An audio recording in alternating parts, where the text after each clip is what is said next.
you've got to think you're the best player crossing that line whenever you walk out onto a pitch. Whoever's on the pitch, you've got to think that. You've got no business being there. Hi, I'm Hazel Savage, and this time our guest is the Britpop footballer Paul McGregor, a former striker who's played in the Premier League and the UEFA Cup before becoming the lead singer in the cult band Ulterior. In this episode, we'll talk about the transferable skills from football to music, why Paul used to hide his sporting career, and the importance of self-belief. Thank you so much for joining us today, Paul McGregor. My pleasure. Macca. Paul or Macca? Well, you've always called me Macca. I do call you Macca. Because I'm happy with Macca. Is it what they called you on the terraces? Well, I've had a few different... my favourite one was McGod. Right. That was at Plymouth Argyle. I mean, and that is omnipresent. That is going to make you slightly big-headed, surely. No, me? Yeah. No. But God. No. I did want to say, I feel very lucky. I know you already, Paul McGregor, Macca. I do know you. But for anyone listening in who might not have met you in any guise before, lucky them. How do you like to introduce yourself these days? I don't caveat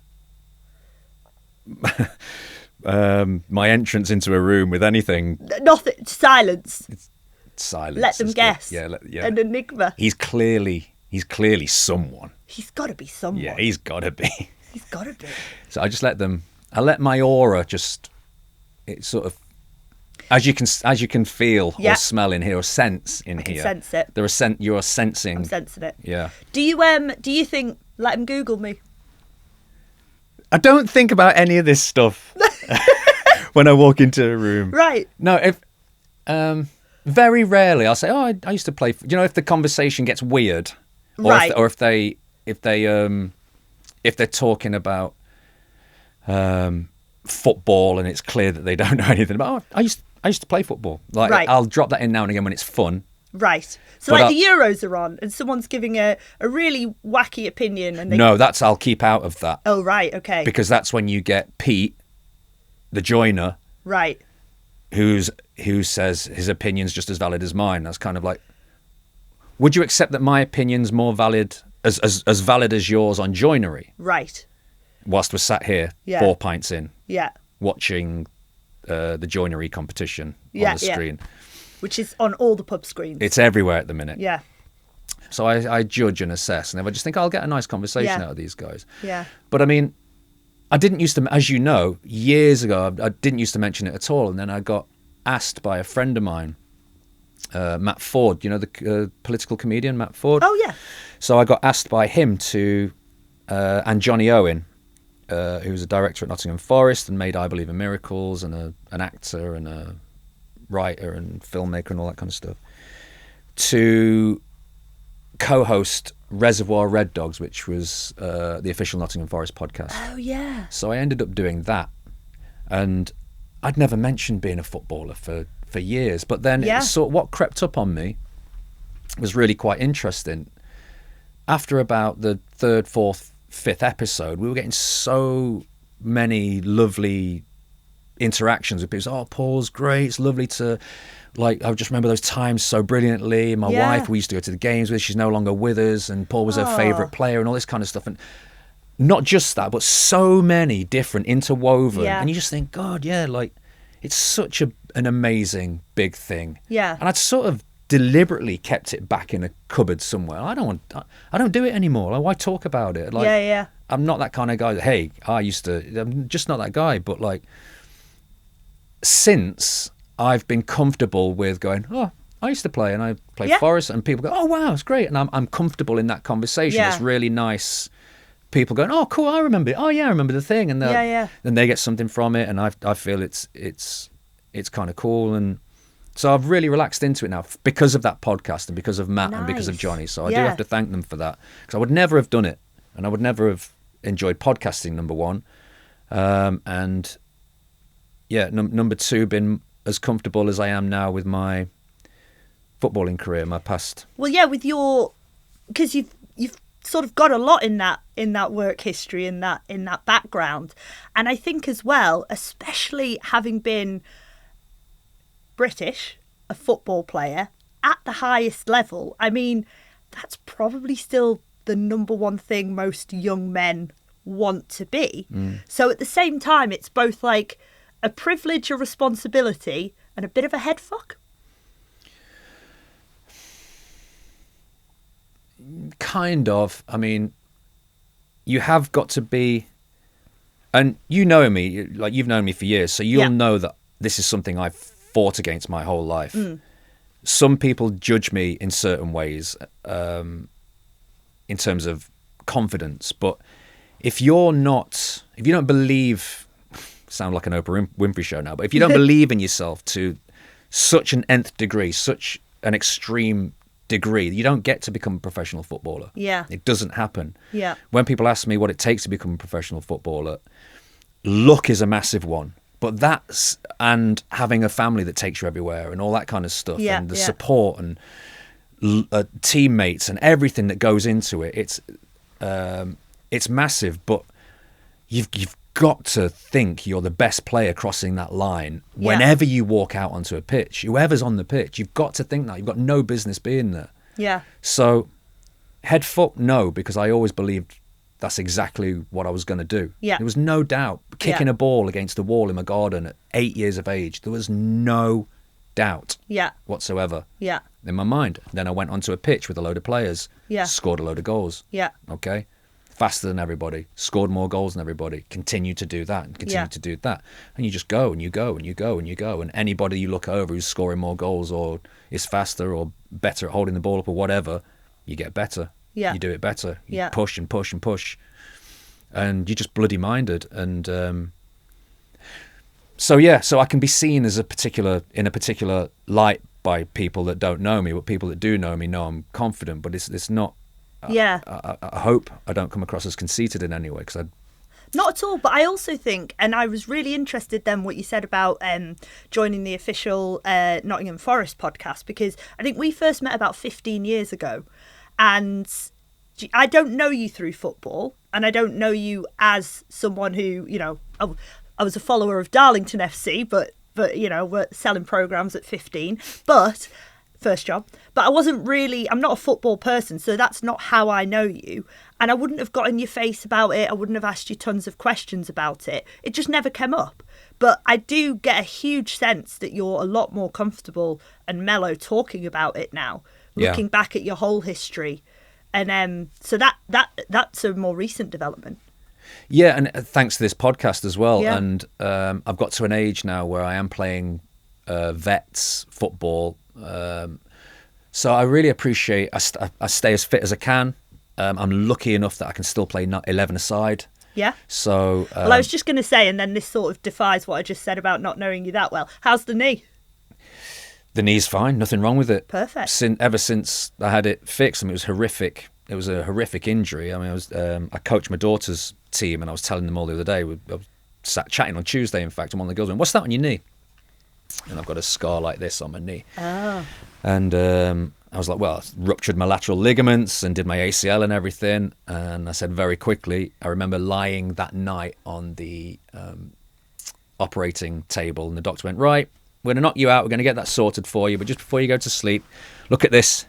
And he opened my leg up this way, 90 degrees. Oh! And because of the drugs I'd had, I'm going, "Oh, look at that." Ooh. Awesome. Yeah. Yeah. Just going, "Wow, isn't that?" But I can remember it vividly, him holding my leg. So it was totally degrees. Unattached on one side. Yeah, nothing there. So you could, Yeah.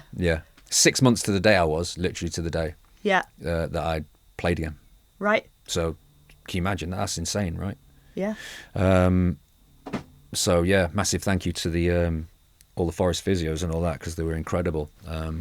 That's good, because sometimes an injury like that can be sort of permanent to an extent. Yeah, I mean, it can be permanent. Now. It can be permanent in there. Right. It can be permanent in there. It can be permanent there. Yeah. So I was lucky. I was having my rehab with Steve Stone, who was the England right winger at the time. Yeah. At Forest, and from up your way. Aye. Stoney. And or even further north. Or the further north, yeah. Well done. Actually, well done for me for getting it more north. Great Geordie accent, yeah. Thank you. You could have gone a bit Teesside, but you went. I went straight in, didn't I? Yeah, it was good. Yeah, so he was an absolute animal. in terms of his rehab. Oh, right. I wouldn't. That wouldn't be as good without his inspiration. Like I was towards the end, I was keeping up with him on the big long runs we were doing. He was the fittest man at the club, and I hated running. I love it now. Like I do 15k every other day. Like I love running.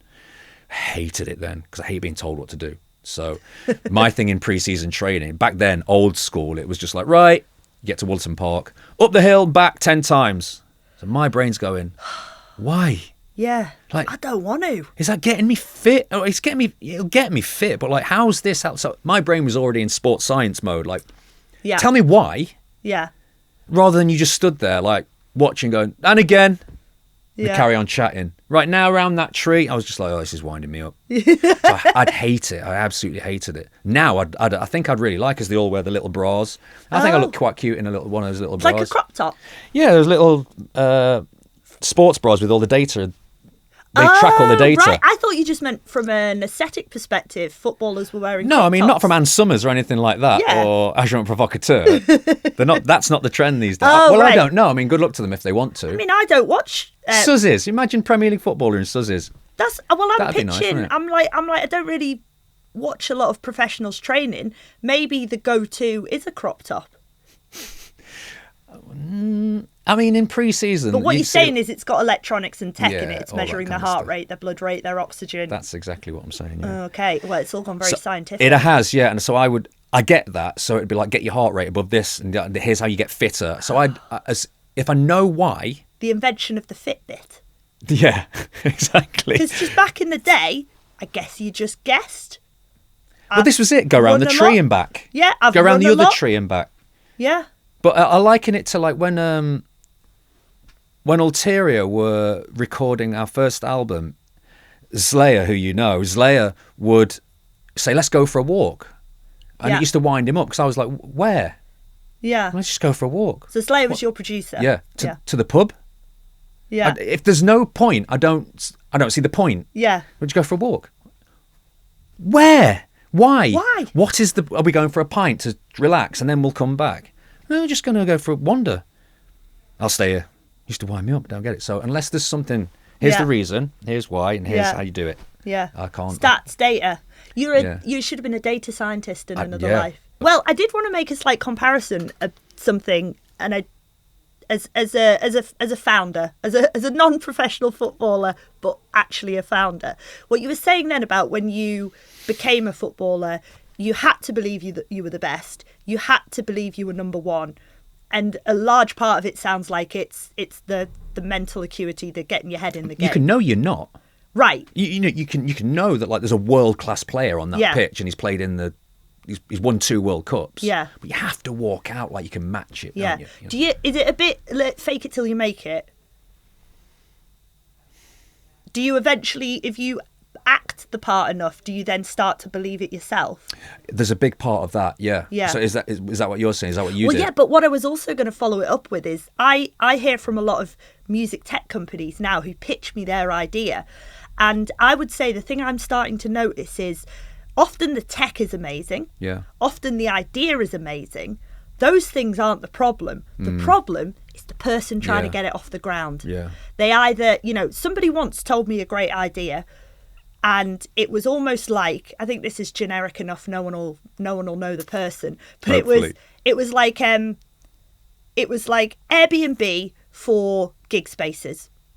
So imagine you want to put on an absolute banger at one of the oldest churches in London, straight on the app, it's available, it's this much, book it for the night, done, that's where your event's being held. And I was like, I love that idea, because how many amazing spaces are there that aren't being used?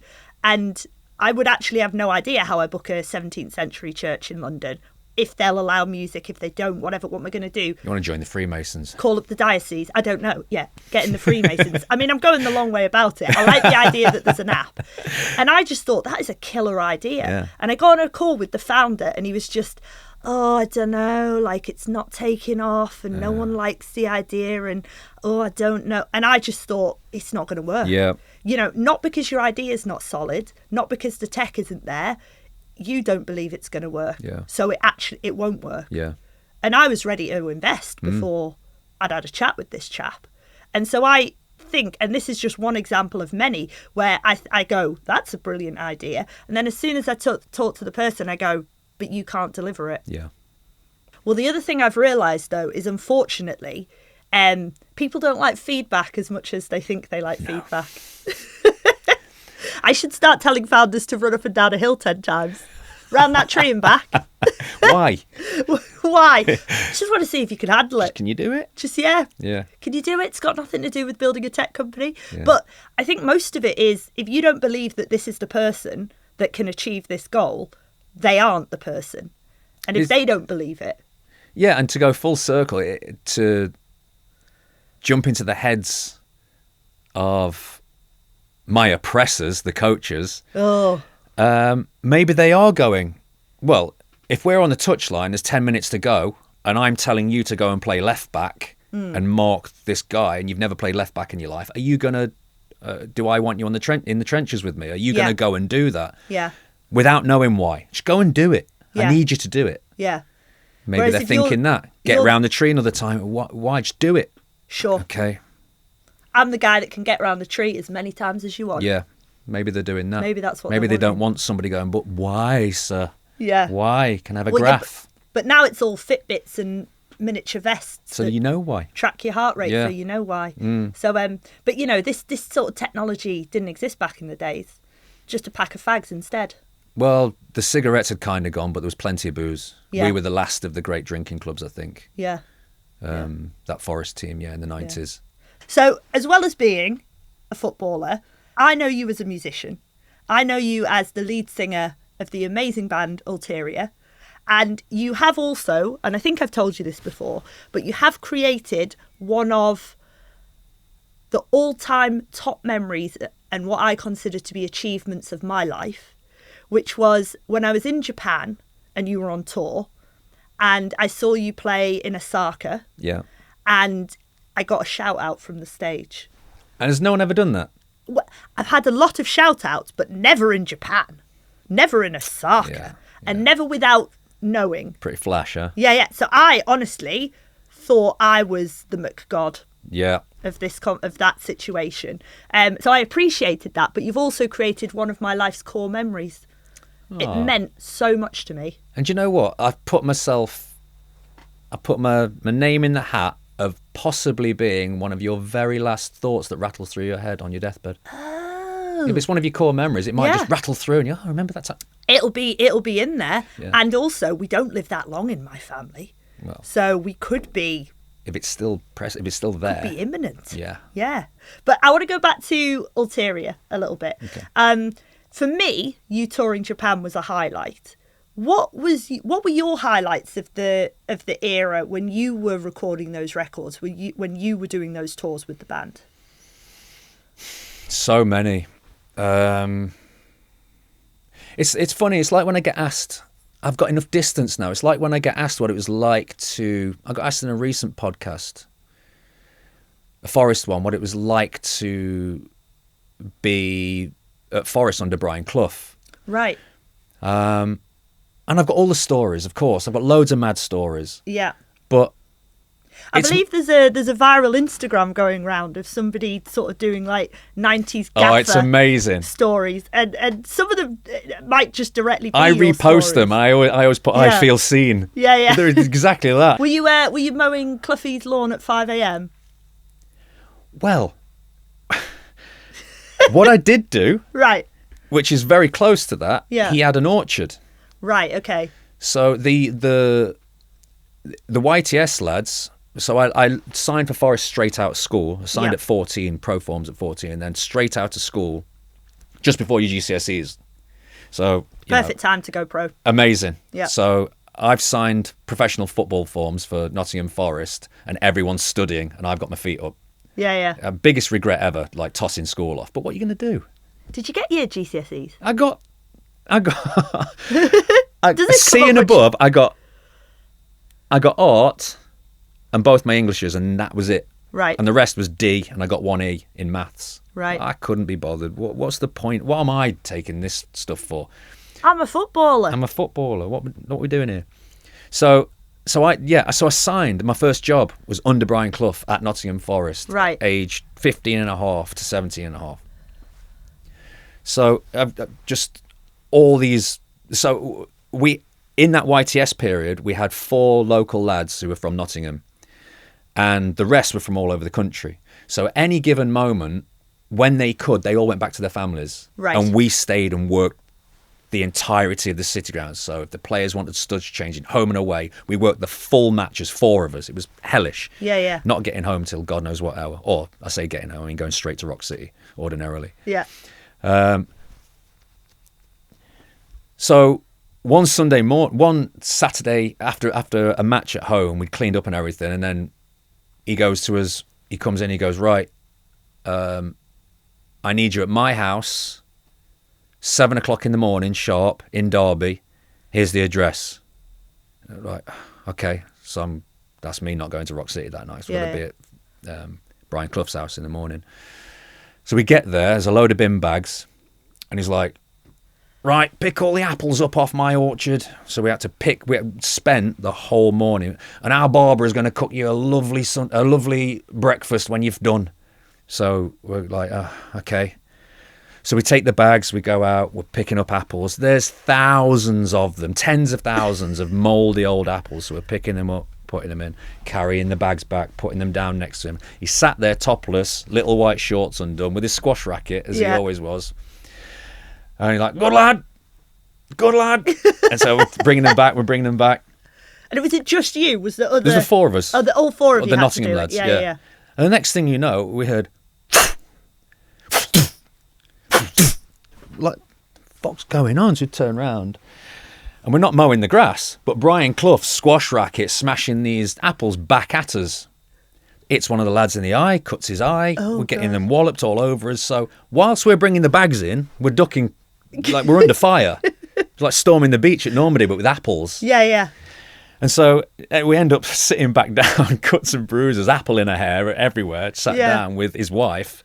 And it was like Pride and Prejudice. It was just all like, so are you courting? How's and it was all just lovely and pleasant after that. So we didn't mow the grass. Yeah.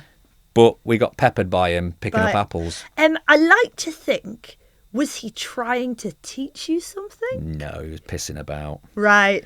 He was just having fun. Right. He likes to get up early, and he thought, I know what will be a laugh. He just couldn't resist. The squash racket was there. Yeah. The apples were there. Yeah. Because I was going They're back a good to size like, of crab apple and good size and weight for a squash racket, aren't they? Because I'm sort of picturing, is it like the run round the tree and the run up the hill? Is it the duck, maybe the duck trees, the apple? Yeah. Maybe, you know, maybe it's like just for a me, general it feels like Takeshi's Castle. Part of the training. Yeah. Part of the Ultimate Warrior training. Yeah. But maybe, he's just fucking about. Yeah. It's just, and I feel like technically you were a minor, and this wouldn't be happening these days. I'm going after the Clough family. Yeah. Yeah, this would.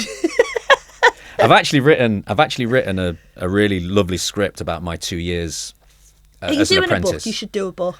Well, I've written a script for TV. Oh, lovely. Who's playing you? Well, it's not going anywhere yet. So I've written it. I've not massively pushed it out, but it is being written at the moment for stage, and we're hoping to take it to Edinburgh next year.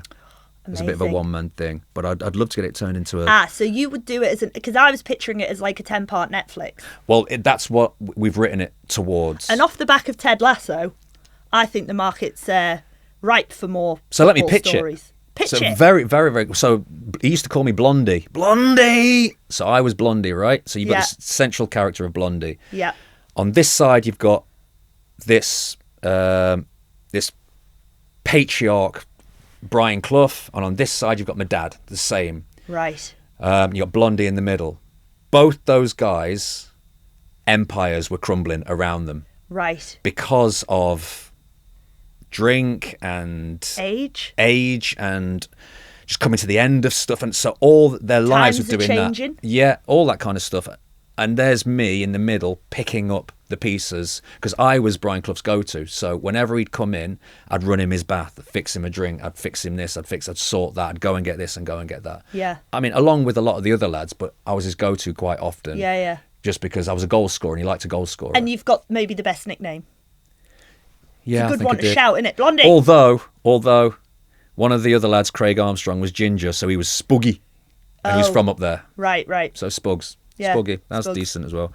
And there was a lad called Dale Wright who was the hairiest man in Europe. I don't know about the Americas, but certainly in Europe. Yeah. He was so hairy at the age of 15 and a half that we called him Dad. So that's a good one as well. That's a great nickname. He was Dad for years. I don't know if he's still Dad. I love that.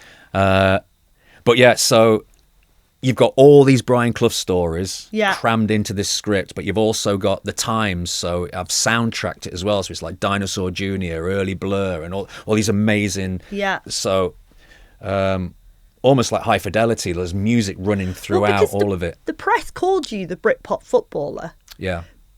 But I didn't know you as a Britpop musician. Were they just talking about the haircut? Yeah, I think so. But at the same time, you see, I was into Suede really early and Blur really early, and that they were just bands coming. There was nothing British or overtly British. There was no flag shagging around it until later on. Right. They were just cool indie bands. Just good bands. Yeah. So previous to that, I was just into really cool bands still. And then that happened and the whole Britpop thing happened and the British thing happened. I was already into the Verve. I'd already seen Verve back then support Ride, and I'd seen them as a support act, and they were unreal. I can't exaggerate enough how inspirational and how insane the early Verve were. Yeah. I mean, I've told this story quite a few times, but like going to see them support Ride at Derby Assembly Rooms, and I don't know if you've heard like Storm in Heaven, their first album. It's really ethereal, really beautiful, really powerful. And Richard Ashcroft's microphone wasn't working for the first two songs, so he just ripped his top off and stood there screaming the songs at the audience. And I was right at the barrier. I was just like, I want to do that. Yeah. It transformed me. Yeah. Transformed every atom in my body. I was like, that is it. That's everything. He was like this mad mix of Jagger, Morrison, but young and like just looked beautiful and was in amazing. Some ways our industry kind of fucks with that a little bit, because most people, myself included, because I was more of a metaler growing up, so none of these bands would have been heavy enough for me at the time. So most people just go, Verve, Bittersweet Symphony. Yeah. And that might be where the knowledge stops. Yeah, I mean, so super early they were that, and I would suggest checking if you just think they're Bittersweet Symphony, check out all that early stuff. It's wonderful, particularly the live stuff. There's some great live footage on YouTube of them, and you do get a real feel of how raw and it was just this enormous, big, beautiful sound. Well, often that's why these bands got to where they got, because they had that initial following, they had that initial energy. Yeah. But there's something the music industry used to do in the 90s and early 2000s of like that sort of ultimate sanitization, and that we know the top hit, we know the one hit, and that's all we know that's about that famous band, and it's in the charts, it's on Radio 1, it's played every 10 minutes, and that we think that it fully arrived in that form. But that's not really the history of I think what's interesting about that, I agree, I think what's interesting about the history of that bit of history, all those bands had one eye essentially on being the Beatles as well. All those bands that came through, that's one thing I loved. Maybe I'm a product of my time when I talk about that level of confidence coming through. Maybe not all footballers have them. Maybe it's not a footballer thing. Maybe it's not a sports person thing. Maybe it's partly a product of that time as well, because all those bands coming through had it. All those bands had it, which culminated in Oasis and that level of belief that was insane, that was out off ultimate the planet. Swagger. Yeah, ultimate swagger. And you get a Liam. Too much swagger. I don't know. Prime Liam was something. It was something else. I don't know. I think there was, maybe because I wasn't into that type of music, I just kind of saw it and was like... You see, for me, Oasis are very, and I'm not suggesting you're doing this, but are very easily sneered at. But I knew 30 Liam Gallaghers. Right. That was my band. The Verve were everything to me, and Suede were everything to me, although all my mates hated Suede. But I loved the whole Bowie thing. So I loved all the androgyny. I loved all that. My mates were just like, a bunch of whatevers, you know what I mean? I just, like, didn't interest me that. I was just, wow, this is thrilling. I just thought swayed with the most thrilling band, and the Verve. But then when Oasis hit, it felt like, alas, one of us has done it. Right. It did have that macho energy, which probably as a female musician was something I slightly railed against. But I think more for me, actually, it wasn't that. It was that, and especially because the music industry is so focused around London. We're in London right now. Hello. But I felt like they were trying to do this whole thing with like Blur is the South, Oasis is the North. And I don't know, I never felt less seen as someone from the Northeast, that they'd just be like, Manchester/Northwest encompasses you all. And I carry that through to this day. No, I agree. To the point, there's an investment group called Manchester Angels, and I refuse to join it. Yeah, because I do not identify with Manchester. Yeah. It's no offence. Well, being a Scouser, neither do I. No offence to Manchester. There's nothing wrong with them at all. Some great bands, though, but right? Well, yeah, and it's only an hour's drive from where I live. Yeah. I don't have anything against it, but you're wiping out the whole of the Northeast community. Well, you did have Shed 7 at that time, didn't you? So you've got York. Future Heads. Are there they you go. from Middlesbrough, Sunderland, somewhere around there? It's a bit later, wasn't it? Future Heads. We've not got any. We've not got any Oasis style, and Beatles, Liverpool. So Northwest is sort of over-indexed. Wait, Jimmy Nail, Newcastle. Oh, I mean, come on. Now we're talking. My first ever gig. Was it? Jimmy Nail at Newcastle City Hall, Town Hall, when I was about 13. Crocodile Shoes era. I mean, that's prime era. Yeah. What was your first concert? Oh, sometimes I lie and Mine's I say too cool. Well, sometimes I lie and say it was Feeder, because I saw Feeder at Middlesbrough in Middlesbrough with my best mate when we were 15 and getting in illegally underage. So Feeder's cool, but the real answer is Jimmy Nail when I was 13. Yeah, that's a better answer. Mine's annoyingly too cool. So mine was the Roller Coaster Tour, which was Blur just before they released Leisure. Yeah. Dinosaur Jr., My Bloody Valentine, and the Jesus and Mary Chain on a 4 bill. That is too cool. It's special. It was something. Yeah. I'll never forget how loud My Bloody Valentine were as well. Wow, what a you don't even see. Still got the programme. You don't even see 4 bands that big these days. Yeah, I think they all did like half an hour or something. Blur did like 4 songs. And, yeah. Oh, it was insane. It was sort of like cool. an open mic night. Yeah. Well, that goes into your Airbnb thing. That could be great. You could just invite bands down. We're playing at this venue. Come do 3 songs. Yeah, come do 3 songs. A bit like Christmas covers in Nottingham. Yeah. Christmas covers, for anyone who doesn't know, you just get up and do a cover at Christmas. Yeah. Does it have to be a Christmas song? No. The one rule is it has to be a cover that no one's ever done before in the history of Christmas covers. So I believe there's a chap who's keeping a spreadsheet. Right. And so if you go, we want to do Bohemian Rhapsody, and they go, soz, that was done in 2017, then you have to pick something new. What have you spent the last 3 weeks rehearsing Bohemian Rhapsody? Quick pivot into something else. And I'd say check first. I've never done Christmas covers in Nottingham. It's often been talked about, but I can't. Have you not played Christmas covers? No, I can't. You're not in with the Christmas covers gang? I'm not, unfortunately. No, they're too cool for me. They're the hip kids. Fair enough. So I know we have touched a little bit on music. We've touched a little bit on football. In what ways do you see the crossover? There's not that many musical footballers, or footballers who are also musicians or have been in bands and then go into football. Not properly. You've had footballers that have made songs and been involved in songs. I mean, for example, John Barnes is the UK's most famous footballing rapper. I read somewhere he's the most successful British rapper of all time. He's had 2 number 1s. Wow. Well, yeah. How's that lining up with Stormzy? I'll find Stormzy and I'll ask him.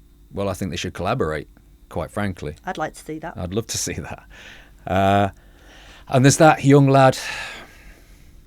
There's loads of speculation with who he is, but he's a rapper and he wears a mask. But he's a Premier League footballer, apparently. Is he? So it looks really cool. I'm really keen to see. Yeah. I've not listened to anything. Actually, no, I did hear some stuff. It was great. But that I'm interested to see what's happening with that. Yeah. But if you're a Premier League footballer these days, there's no way you can run a music career alongside that. Right, just wouldn't have the time. You can't do it. And to be quite frank, I can remember a little name drop here, but I went to see the Manic Street Preachers in the 90s around the Holy Bible tour. Yeah. Because it's my favourite album of all time, The Holy Bible by the Manics. And I met James Dean Bradfield before the show. Yeah. I actually met the whole band, including Richie, after the show. But I met James Dean Bradfield before the show. And he said something that stuck with me at the time, and that was, he said, he was talking about football, and he was really interested, because I think he was supporting Forest at the time, and he said, this is a different fitness. He said, it's a fitness nonetheless.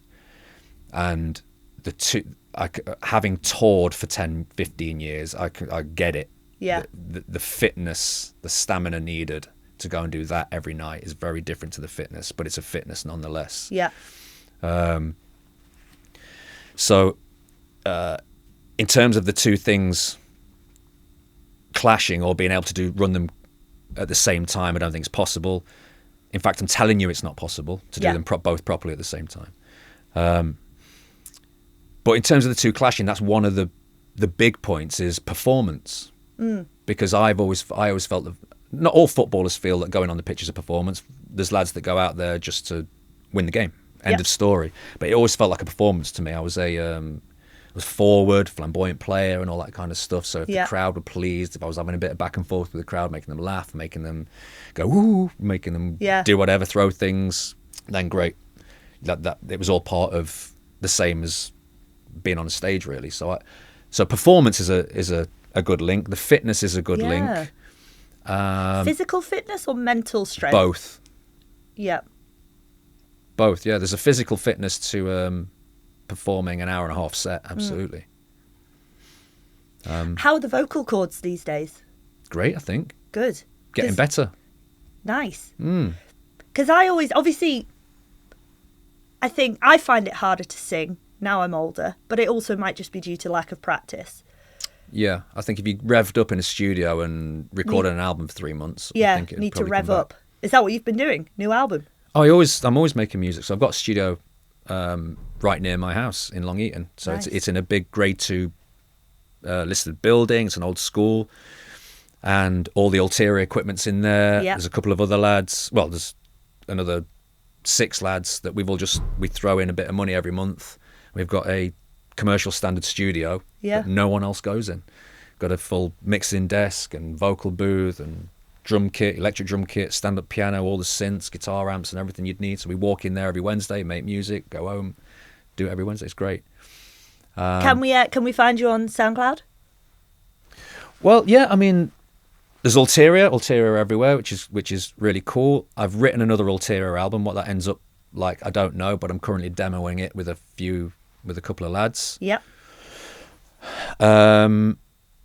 I wrote an album with Tom Terrell. Yep. Under the name Vilence, Vilence, which was written on the back of getting. So Chris will absolutely, by the way, all the people we know will be running a bingo card on when I mention going on tour with the Sisters of Mercy. Okay. So here's the time. So clock that time. That's then. Yeah. But when I came back off that tour, I was rattling, and my wife was away selling in London. She used to work for Paul Smith, and I got on the bathroom floor and I literally rattled because it was hardcore, that tour. 3 weeks touring Europe with the Sisters was something else. Intense, yeah. And I wrote 10 songs. And I wanted them to be the antithesis of Ulterior. So I wrote 10 the most beautiful songs to my wife, realist, and I just wrote them, and they sat there, did nothing for 2 years. Now I took them to Tom, who's a pianist. Yeah. And over the course of 10 years, this album emerged, and we put it out last year. And I think it's beautiful. Yeah. And so, go and be a judge of whether I can sing or not on that album. And then during COVID, I got the real urge to write melody, and I got really back into bands like Big Star and the Beatles and stuff. I really reverted back to type. Yeah. Even a lot of the Britpop stuff as well, Oasis stuff. I really just jumped back into guitar, melody, and then just wanted to write big indie pop songs. So I formed a band called The Upper Body, as in the North. Oh, yeah. We try and write and put out a double A side every couple of months. Nice. And it's just loads of fun. I have an idea for a song, I write it, we record it, we stick it out. Now, I also happen to know that you started learning the saxophone. I did, yeah. In more recent years. Does that ever make it onto the records? It's on the Vilence album, yeah. Right. And how is the saxophone playing going? I stopped at grade 4. Oh. But I always get every day I get a pang to pick it up. It's because it's very vocal, so I've never felt the urge to do that. Yeah. I write. Growing up, my mum and dad had an old, battered acoustic guitar, and it had the E string on it and the bottom 2 strings. Well, the bottom 2 strings sounded crap. Yeah. You could do the jing jing jing jing jing jing jing jing. That's about all I could work out on that. But the E strings. Yeah. The E string sat there going da na na na na na na na na na na na na. Well, that led me to the Velvet Underground, Spaceman 3, and so that's when I heard those bands, I was like, that's me. That's what I sound like. So to this day, I refuse to learn guitar. Fair. That's how I write on an E string. So all my demos are, guys, got a new song. Down, down, down, down, down, down, down, down, down, down, down, down, down, down, down, down, down. It goes like this. Yeah. It's in E, by the way. And everyone has to. So that's why I get people around me who are good musicians, and I love working that way and going, there you go. Yeah. There's the meat and potatoes. Yeah. Go and put gravy on it. Go and do your thing. Yeah. Don't know why I came up with the food analogy then. It just seemed apt. Yeah. So maybe, that's how I write to this maybe day. That would happen in footballing days as well. You know, there's a bit of a sort of a metaphor back to food. Yeah, maybe pasta though generally. Yeah. That's how I write in those rudimentary terms, still to this day. But with the saxophone, I got to grade 4. Yeah. Which is decent, and I learned how to read music. Yeah. Which was wonderful. But the amazing thing about it is, it really opens up parts of you can feel parts of your brain opening up as you're doing it. Yeah. Going, whoa, this is how music works, and the circle of fifths, is it? Circle of fifths, like the whole. So just working your way around stuff like that and reading the notes and going, oh, I can work my way. I can read this. I get what the key change. And I started to understand music, and that was truly wonderful. I was just like, why have I been in Ulterior all this time? Pig-headed, anti-music, anti-notes, anti-chords, and refusal to learn, just energy. Don't put musicianship into it, just push pure energy like the Stooges.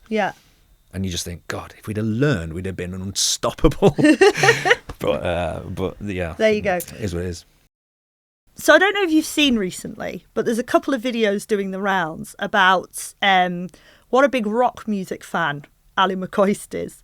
It keeps coming up while he's sort of is behind the scenes, where maybe at half time while he's just having a bit of a chat. Have you seen the one where he's really enjoying AC/DC's Hell's Bells? They just come on, don't they? Yeah. And he's like, oh yeah, and he loves it. Like, oh, the guitar's about to come in a minute. Yeah. I don't know why, but it feels unexpected for maybe a pundit or a player to be like such a massive rock music fan. Why? I don't know, because I think of you're either a music or you're a football person. Clearly not. You are the living embodiment, as is Mr. McCoist. I think what the great thing about it was when you hear footballers generally talking about a band they love, it seems like they're just running through some platitudes or something, doesn't it? Like they're just saying the cool band or whatever. And do they mostly love Coldplay and stuff? Yeah. Like they mostly love, like, is it on Radio 1? Yeah. Is it playing in the cafe? Yeah. So to have. But he has a proper emotional response to it, and I think that's why everybody absolutely loved it. Because he's just like, yes, here we go. He starts rocking out, doesn't he? Have brilliant. You seen the one where he's enjoying a bit of Rammstein? No, but so he should do. Yeah, exactly. But he's also gone heavier than I would expect. You know, I expect people to say they like Coldplay, to say they like, I don't know, Fleet Foxes or something, or but you don't expect sort of 80s hair metal. Do you think McCoist has got Norwegian metal in him? Do you think he can go to Slayer, Burzum, Mayhem? Let's try it. Let's reach out to him. Let's reach out. I know people who know him. You've got to, surely. Well, I can remember Scott Gemmell went, I think he went to a Euros with Scotland, and he said that Ali McCoist told me, he's like, oh, you know that young McGregor, don't you? Because I was in, like, on the excuse the accent. He's like, some boy, You've also McGregor's like a bit of a Scottish sounding name as well, surely. So I think he was buzzing that I was into music, because he always was. Kindred spirits. Yeah. Right. So I mean, there are a few from that era. You've got Brian McClure is mad into his music as well. He's got a podcast. Yeah. And Pat Nevin, he's famous for being into all his post-punk and all that kind of stuff. So there's a few knocking about. Oh, we should. Can you get form like a gang. WhatsApp group together? Ex-Premiership players. I'm open for it. Yeah, but I think you should be the ringleader. Okay, I've been called worse. Like, be the change you want to see. If there's going to be a gang of ex-Premiership footballers who love music, you could be the ex-Premiership footballer that starts it. It should be a TV show, and we all go to gigs. Yes. And they can just pay us to go to gigs everywhere, and we'll all hang out, and we'll go and this should be on give Dave. There you go. Dave Channel. Me, Pat Nevin, Ali McCoist, and Brian McClure. And each week, one of you picks the show, the tickets, and you're trying to get all the others into it as much as you are. You see, so I've piloted this loosely, unintentionally as well. I took Sean Dyche, who loves his music. Yep. I took him to see Ice Age. Right. You know the... not the cartoon. The Danish band. No, not the cartoon. The super cool Danish band who Ulterior played with a couple of times, actually. They're great. And I'm not sure he knew what to make of it. Well, that's good TV. Yeah. Sean Dyche being perplexed about watching Ice Age. The unknown. Yeah. That's good TV. Yeah. Yeah. Let's do it. Could it be a podcast as well? It can be whatever you want it to be, Hazel. Okay. It gets me out of the house. All right. I'm pitching it. Any more podcasts in the pipeline? Oh, God. It's been such hard work, the podcast. So. Are you too popular? I think that's what it might be, yeah. So my idea was, after doing the Reservoir Red Dogs, I thought, I love podcasting. I really like it. I've really enjoyed it. I know the music industry. I know football industry. I know loads of musicians. I know loads of footballers. I'm going to get a rock star and a footballer on either side of me, and we're going to just let them go. And musicians want to be footballers, and footballers want to be musicians. So I piloted it. I had Sean Dyche and Rick Witter. So there's a pilot online that everyone go and see. It's called the 50-50 podcast. Okay. And it went ace. Yeah. The Art of Football guys dressed the room with all cool vintage shirts. It looked wicked. And so it was great. There's the pilot. I had loads of interest from people wanting to invest in it. This is going to be great. It's really cool. It's niche, but it's mainstream. Content is king. Exactly. All that stuff. And then I got led a merry dance for about a year with investors and all that kind of stuff. So I decided to commercialise it. And I thought, what I'm going to do is I'm going to make my own money off it. I'm going to do a live version. So I thought I'll sell 10 tables at an event and do 3-course meals. So it was above Cleaver and Wake. Yep. In Nottingham, Binkshard's site. Really sort of bougie restaurant. Really cool. Really lovely. Stuart Pearce. Mm-hmm. And Psycho. So it's Psycho versus Idols, Joe Talbot of Idols. And it was going to be ace. And the way I can't talk in everyday life like people talk on LinkedIn. So when people say to me, because it was B2B. Yeah. So let me come and have a meeting. We'll see how we can support this podcast. 3 meetings in of you supporting a podcast, I lose my mind a little bit. So I'm kind of like, do you know what will support it? You buying a table. Yeah. That'll support it. Yeah. Because then that will fund smaller ones in the studio. Because I want to do really cool ones, like with some of my favourite bands that no one's heard of, like the Pooh Sticks and Pat Nevin on the same show. So it's such a great idea, but it's sort of, because I didn't sell enough tables to fund anything, kind of back to square one with it. Yeah. So, well, I think we go straight in with the TV show. You and McCoist. Yeah. Straight down a couple of metal gigs. Yeah. And I think we get the TV production to take it on. Yeah. And next time, I will help you out with your investor chat. Because a few years of raising a few mil, and I know when someone's BSing me straight away. There we go. So I can cut some corners for you. Wonderful. You can come into all you can come into all my meetings with me and just destroy everybody. Yeah, we'll do. We'll go out with pockets stuffed with cash. Exactly, doubloons. That's what these are. Love them. But okay, so one last question I did want to ask you. Hopefully not too much of a bombshell to end on. More of a fun question. Okay. If you could have written any song in the world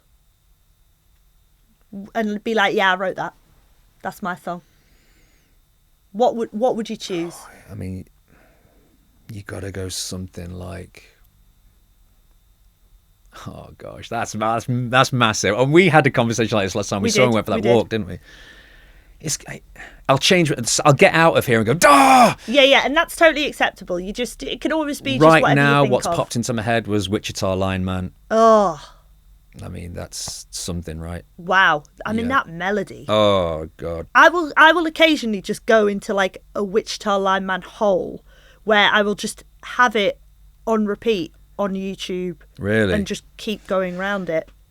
I just think it's one of those songs. Something by Scott Walker. I mean, that's where I go. You sit hearing it. So that's something by Graham Parsons, maybe. Yeah. Because I had a bit of a shocker this week. So I felt very fortunate. I met this fantastic woman, Abby North, and she runs a sort of publishing and sync company for one song. And I was like, okay. That's the way to do it, isn't it? Not sure where this is going. And it turns out that her dad wrote this song. And this song is Unchained Melody.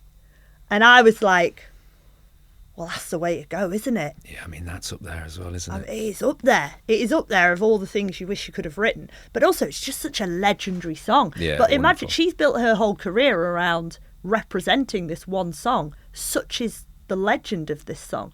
Like Elvis. It's a Forest song as well. Is it? Sing on the Forest Terraces. And God, yeah, beautiful. And it's in the Ghost soundtrack. It's the is. Demi Moore and the Patrick Swayze. And then, of course, Robson and Jerome much later on. Your mates. My mates. Just before we end... Okay, are you going to change your answer? No, but I do have a little confession. I have an apology to make. Oh. In public, because I checked out this show, knowing I was coming on it, and started watching a few of them, which has been great, by the way. I loved it. The last one I watched, you had your mate, I forget his name, but the boy from the Cocteau Twins. Oh, Simon. Yeah, so going back to the 90s, I got asked to review the weekly singles in, I think it was The NME. And I think Supersonic had come out that week, or Shaker Maker or something. Right. And I was just like, I mean, that's the best thing I've ever heard in my life, right? In the mix was a Cocteau Twins single. Right. Now, I said, because I get a photo with it and all that, and I get the album cover and all that, and I went, the single cover. And to my shame, I went, that is clearly just a couple of fat lads and a girl yodeling over the top.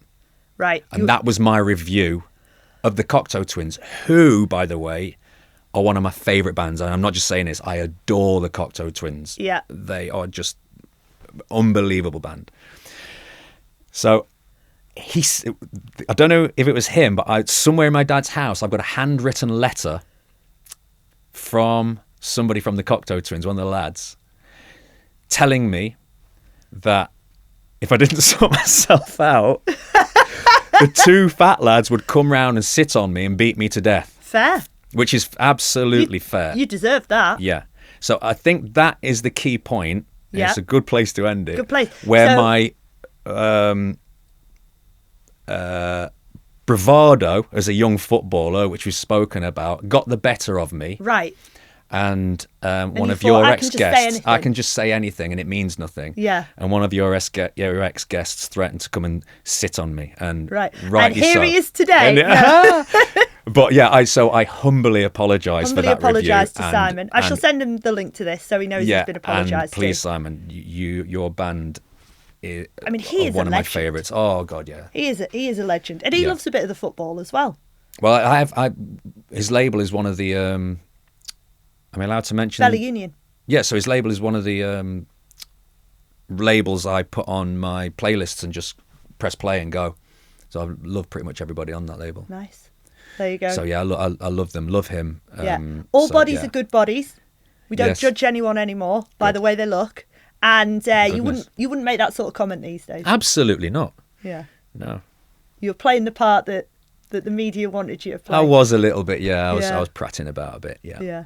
So thank you so much for coming today. It's been my pleasure, Hazel. Absolute pleasure. Chatting, catching up. Feels like the old times, feels like really back in does. Osaka. Yeah. And of course, we'll include all the links to your music with the Upper Body, with Ulterior, to the Paul McGregor Foundation and all your coaching as well. But I just want to say thank you so much for coming on the podcast. Thank you for having me. I think you've got such a unique experience. There's so few people who have had the life that you've had, have had such an interesting life. And I've just loved chatting with you. So thank you so much. I've loved it also. Thank you for having me. Thank you.